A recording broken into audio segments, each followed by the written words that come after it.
বিক্ষুব্ধ জনতার ডিম নিক্ষেপের ভয়ে দৌড়ে প্রিজন ভ্যানে উঠলেন মমতাজ।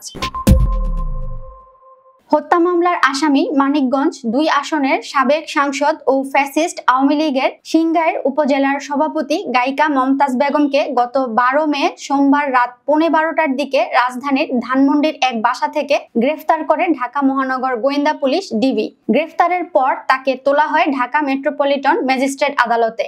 আদালত তার ৪ দিন রিমান্ড মঞ্জুর করেন। এরপর হাজির করা হয় মমতাজের নিজ জেলা মানিকগঞ্জ জুডিশিয়াল ম্যাজিস্ট্রেট আদালতে। মমতাজ বেগমকে আদালতে হাজির করার খবরে আদালত প্রাঙ্গণে ভিড় জমায় বিক্ষুব্ধ জনতা সেদিন ডিম নিক্ষেপ করেন মমতাজ বেগমকে লক্ষ্য করে। একইভাবে আরেকদিন আদালতে হাজির করা হলে তাকে লক্ষ্য করে ডিম নিক্ষেপ করা হয়। সিংগাইরে হত্যা মামলা ও হরিরামপুরে হামলা ও ভাঙচুর মামলায় মমতাজ বেগমের ৬ দিনের রিমান্ড মঞ্জুর করেন senior judicial magistrate Mohammad Abdun নূর ও আইভি আক্তার। এরপর থেকে কঠোর নিরাপত্তায় রাখা হয় সিংগাইর ও হরিরামপুর থানায়। ৬ দিনের রিমান্ড শেষে ১ জুন রোববার মমতাজ বেগমকে কাশিমপুর কেন্দ্রীয় কারাগারে পাঠানো হয়েছে। ১ জুন রোববার বেলা ১১:৩০টার দিকে সিনিয়র জুডিশিয়াল ম্যাজিস্ট্রেট আইভি আক্তারের আদালতে উঠানো হলে তিনি মমতাজ বেগমকে কাশিমপুর কেন্দ্রীয় কারাগারে পাঠানোর আদেশ দেন।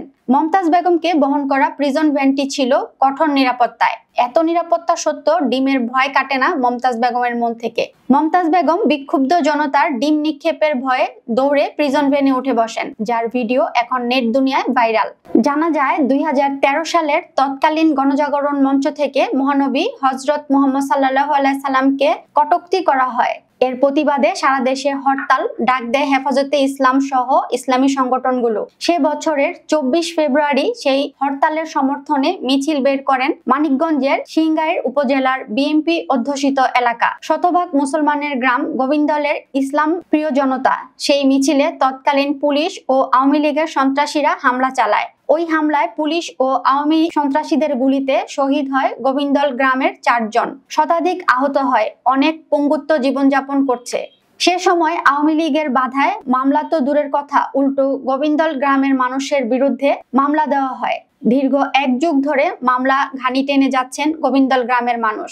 অন্যদিকে হরিরামপুর উপজেলায় হামলা, ভাঙচুর ও মারধরের অভিযোগে নাশকতার মামলা হয় মমতাজ বেগমের বিরুদ্ধে, যা দায়ের করেন উপজেলা বিএনপির সাংগঠনিক সম্পাদক দেলোয়ার হোসেন। সিংগাইর থানায় দায়ের করা হত্যা মামলার তদন্তকারী কর্মকর্তা উপপরিদর্শক জসিমউদ্দিন শীর্ষ নিউজকে বলেন, হত্যা মামলায় মমতাজ বেগমকে জিজ্ঞাসাবাদ করা হলে তার কাছ থেকে গুরুত্বপূর্ণ তথ্য পাওয়া গেছে। আমরা সেই তথ্যের ভিত্তিতে তদন্ত করছি। এই বিষয়ে হরিরামপুর থানার ভারপ্রাপ্ত কর্মকর্তা মোহাম্মদ মুমিন খান বলেন, ভাঙচুর মামলায় ২ দিনের রিমান্ডে জিজ্ঞাসাবাদ করে এই মামলা সংশ্লিষ্ট অনেক তথ্য তার কাছ থেকে পাওয়া গেছে। সেসব তথ্য আমরা তদন্ত করে দেখছি। শিল্পী মমতাজ আওয়ামী লীগের মনোনয়নে ২০০৮ সালে সংরক্ষিত আসনে সংসদ সদস্য হন। পরবর্তী ২০১৪ ও ২০১৮ সালে নৌকা প্রতীকে বিতর্কিত নির্বাচন করে মানিকগঞ্জ ২ আসন থেকে সংসদ সদস্য নির্বাচিত হন। তবে ২০২৪ সালের নির্বাচনে নিজ দলের স্বতন্ত্র প্রার্থীর কাছে হেরে যান তিনি। তারপর থেকেই আড়ালে চলে যান মমতাজ বেগম।